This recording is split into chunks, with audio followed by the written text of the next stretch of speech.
Tiap hari tahanan ini mendekati sipir untuk mengamati kunci di pinggangnya, lalu kembali ke sel menggambar polanya dengan teliti. Tanpa celah, ia menggambar detailnya puluhan kali, agar tiruannya sempurna. Belum cukup, usai pemeriksaan sel, ia menyalakan korek dan mengamati lubang kunci. Ia menempelkan kertas putih di sana, dan menggosoknya hingga polanya tercetak. Begitulah ia dapat pola luarnya. Tapi bagaimana bagian dalam? Sederhana, ia menggulung kertas, memasukkannya, lalu mengaduknya dengan kayu. Dengan cara ini, bentuk lubang kunci dicetak di kertas untuk dibandingkan dengan rancangannya. Namun, gambar saja tak cukup untuk kabur. Ia harus membuat kunci fisik, tapi mencari bahan adalah tantangan. Pria ber-IQ 150 ini pun memilih kayu sebagai solusi. Di penjara, logam sulit didapat tapi kayu melimpah. Temannya menertawakan ide itu karena dianggap mudah patah. Namun ia yakin kunci kayu akan kuat jika polanya tepat, sambil menunjukkan keseriusannya. Mark setuju. Saat jadwal kerja di bengkel kayu, ia segera membuat model kunci lalu membawanya pulang untuk dipoles. Ia menyembunyikan bahan itu di termos agar tak dicurigai sipir. Sambil memberi isyarat ke temannya untuk mengalihkan perhatian sipir, ia segera menutup botolnya dengan handuk. Saat hendak pergi, terjadi insiden tak terduga. Karena gugup, Hart gagal mengontrol ekspresinya hingga menarik perhatian sipir. Sipir itu mengambil termos Hart, menuang habis isi teh gojinya, lalu mengguncangnya berkali-kali. Anehnya, setelah diperiksa, sipir tak menemukan hal mencurigakan dan terpaksa membiarkan Hart pergi. Tanpa disadari, kelalaian ini akan jadi noda besar bagi penjara tersebut. Begitu kembali ke sel, Hart langsung tak sabar menuangkan potongan kayu dari dalam termosnya. Sebenarnya, alasan dia bisa lolos dari pemeriksaan sipir penjara adalah karena dia sudah menyiapkan rencana sebelumnya. Saat sipir datang, rekannya sengaja menjatuhkan kotak berisi paku besi untuk mengulur waktu sebanyak mungkin, sementara Hart bersembunyi di belakang dan diam-diam memasukkan sehelai handuk besar ke dalam termos. Berkat itu, dia berhasil lolos dari bahaya tanpa ketahuan. Kini, setelah semua persiapan selesai, Hart mulai mengutak-atik potongan kayu itu. Ia menatapnya lekat-lekat, berusaha agar tak melewatkan satu detail pun. Bahkan bagian tengah yang penuh serat pun diamplas hingga benar-benar halus. Tak lama kemudian, semua bagian kunci berhasil dibuat. Selanjutnya, ia mengoleskan lem dan dengan sangat hati-hati merakit setiap bagian. Untuk mempercepat proses pengeringan lem, lampu pemanas di atas kepala pun menjadi bantuan alami. Setelah 2 sesi, Hart mengambil kunci kayu itu dan memastikan semua bagian telah menempel dengan kuat. Ia lalu mengeluarkan gambar rancangan, kembali mencocokkan dan melakukan penyempurnaan terakhir. Setelah melalui proses penghalusan dan perbaikan berulang kali, akhirnya ia berhasil membuat sebuah kunci kayu. Dengan hati berdebar, Hart perlahan mendekati pintu sel, lalu dengan sangat hati-hati memasukkan kunci ke lubang kunci. Ia menahan napas, penuh harap memutar kunci itu, dan dengan suara klik yang nyaring, pintu besi itu benar-benar berhasil terbuka. Hart langsung tersenyum sangat cerah, namun tiba-tiba ia merasa ingin buang air kecil dan menyadari ada masalah yang jauh lebih besar. Semangatnya seketika hilang karena pintu tebal itu terasa mustahil dilewati. Apalagi lubang kuncinya hanya bisa dibuka dari arah luar saja. Hart pun akhirnya memutuskan untuk membuat kunci duplikat. Setiap malam di dalam sel, ia berusaha keras mengingat bentuk kunci milik sipir dan membuatnya secara diam-diam. Seminggu kemudian, kunci itu akhirnya selesai juga. Hart lalu segera mengujinya saat sedang ada kegiatan kerja bakti bersama. Ia menyuruh teman selnya berjaga, lalu ia mendekat dan mencoba kuncinya. Saat macet, ia mengambil alat dari kaos kakinya untuk mengasahnya. Hebatnya, setelah sedikit perbaikan, Hart berhasil membuka pintu itu dengan mudah. Namun, saat Hart mencoba memutar kembali inti kunci, ia terkejut mendapati bahwa entah kenapa kunci itu tiba-tiba macet. Namun, saat ditekan sedikit, benda itu malah patah. Hart ketakutan setengah mati. Saat temannya memberi peringatan, semua orang kembali bekerja, sementara Hart panik mencungkil lubang kunci dengan jarinya. Dalam situasi genting, teman selnya membawakan obeng.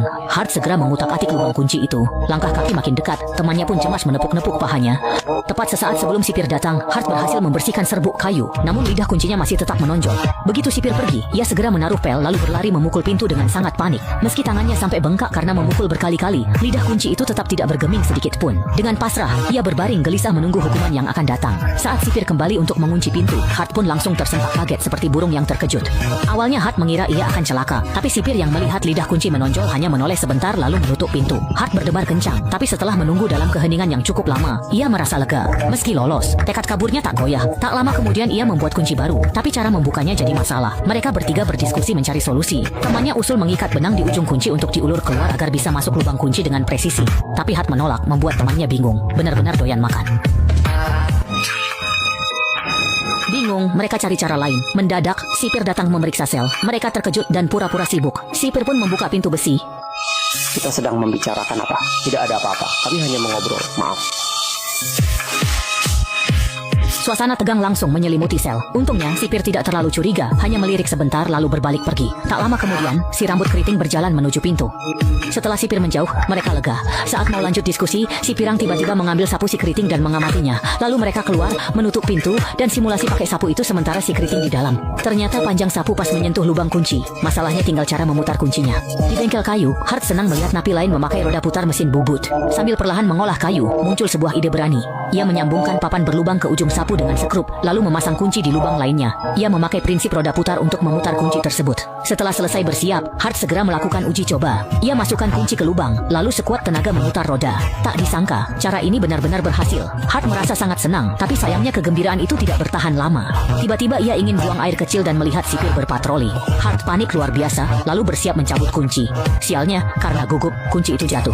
Jika besok sipir menemukannya, usahanya sia-sia.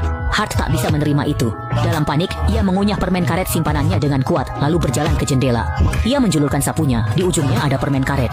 Hart berusaha menempelkan kunci dengan permen karet itu. Ia hampir berhasil, namun saat menarik sapu, kuncinya malah jatuh bersama permen karet. Hart cemas dan emosional, namun ia tetap tenang dan terus mencoba karena daya rekatnya terbatas. Hart berpacu dengan waktu. Untungnya setelah beberapa kali percobaan, akhirnya kunci berhasil diambil kembali. Setelah krisis teratasi, Hart pun bisa beristirahat dengan tenang. Keesokan harinya, ia segera menemui rekan-rekannya untuk membagi kabar baik ini. Ketiganya melihat secercah harapan. Hari-hari berikutnya, sisa kunci dibuat dengan cara yang sama dan dikubur agar tidak ketahuan sipir. Sebulan kemudian, semua kunci selesai dibuat. Malam itu, mereka sepakat melakukan uji coba. Malam itu, Pat membuat boneka bantal sebagai pengganti dirinya.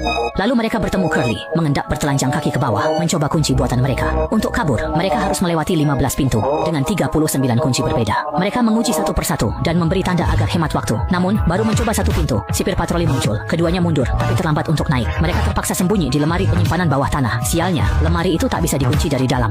Pintu lemari tak bisa rapat. Mereka terpaksa mencengkeram sekrupnya. Namun sekrup terlalu pendek. Jari mereka tak bertenaga hingga terlepas. Sipir mendekat. Curly ketakutan tak berani bergerak. Keduanya bersembunyi di lemari, menatap keluar dengan mata terbelalak tanpa suara, takut memicu kecurigaan malaikat maut. Sipir tak menyangka dua napi bersembunyi di lemari penyimpanan dan ia berpatroli biasa. Dengan malas dia naik ke lantai 2 untuk cek rutin. Karena ceroboh, saat di kamar Hart, dia tak sadar ranjangnya kosong, hanya melirik lalu pergi. Bersamaan dengan itu, dua orang di lemari keluar diam-diam dan mengendap maju. Setelah memastikan tak ada sipir lain, mereka lanjut mencoba kunci. Tak lama, mereka sampai di pintu besar terakhir. Namun sebelum mencoba kunci, terdengar langkah kaki dari atas. Sadar sipir selesai patroli, mereka cepat mengunci pintu dan kembali sembunyi di lemari. Tepat saat itu, sipir penjara akhirnya sampai di tangga dan tak melirik lemari. Setelah ia pergi, keduanya segera menyelinap ke atas. Hart gemetar ketakutan, namun tetap membongkar kunci lalu menyembunyikannya di gelas. Esoknya, 3 sipir masuk ke sel dengan wajah garang. Alarm telah berbunyi setengah jam, tapi Hart ternyata masih tertidur pulas. Saat dibangunkan, ia panik menghadapi interogasi. Hart terus minta maaf, namun para sipir tidak menerimanya begitu saja.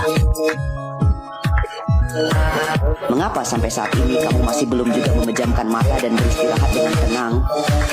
Hart tetap bungkam. Sipir pun terpaksa menyuruh anak buahnya menggeledah ruangan. Namun setelah memeriksa sekeliling, mereka tak menemukan apapun. Tak disangka, tiba-tiba seorang sipir berhenti dan melihat ke bawah, di mana lantai berserakan bagian kunci. Hart ketakutan dan jantungnya berdebar. Lalu sipir itu memungut satu pecahan. Setelah diperhatikan lama, ia tetap tak tahu itu apa. Sementara itu, Hart cepat mengambil foto dan menyelipkannya ke celah agar berdiri tegak. Sipir pun hanya terdiam. Melihat tidak menemukan bukti. Tanpa bukti, sipir hanya memperingatkan Hart lalu pergi kesal. Hart sadar ia tak bisa menunggu lagi. Besoknya, ia mencari narapidana lain dan mengajak mereka kabur massal. Namun di saat krusial, tak ada yang mau ikut. Mereka khawatir jika gagal, mereka takut akan konsekuensi jika tertangkap. Namun kebebasan sudah dekat. Hart dan kawan-kawannya tak akan menyerah. Mereka akan beraksi malam ini. Sipir pun pulang dan suasana jadi sunyi. Hart segera membebaskan Curly dan Blondie. Mereka bertiga berganti pakaian, lalu menuju pintu. Namun, saat hendak membukanya, tiba-tiba terdengar suara dari lantai bawah. Ketiganya perlahan buka pintu besi, agar bisa segera mundur jika perlu. Setelah suara di bawah hilang, mereka lanjut beraksi. Mereka bertiga turun dengan hati-hati, berencana bersembunyi sementara di lemari untuk menghindari pemeriksaan sipir. Namun setelah masuk, mereka sadar paperclip yang sudah disiapkan hilang secara misterius. Hart sudah mencari di lantai tapi tidak ketemu, sehingga terpaksa mereka menahan pintu dengan tangan. Mereka mengira semuanya akan lancar seperti biasa, namun tak disangka sipir justru mengambil penyedot WC di lemari penyimpanan. Ternyata toilet sipir tiba-tiba mampet, jadi dia datang mencari penyedot WC di sana.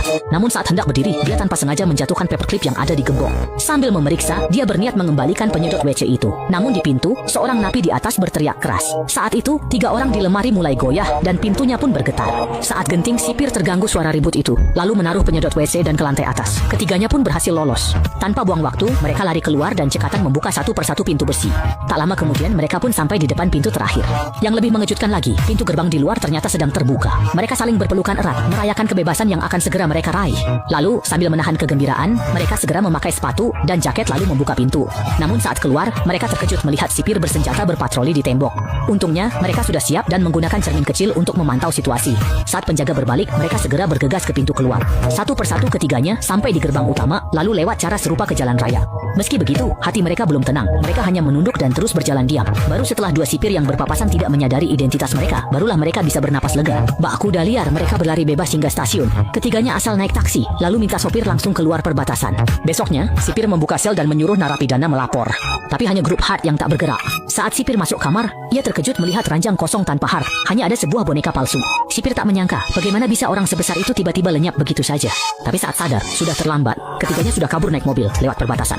Berdasarkan kisah nyata, para tapol penentang rasisme ini mendapat amnesti pada 1991 usai lama menjadi buronan. Suka? Jangan lupa like dan follow.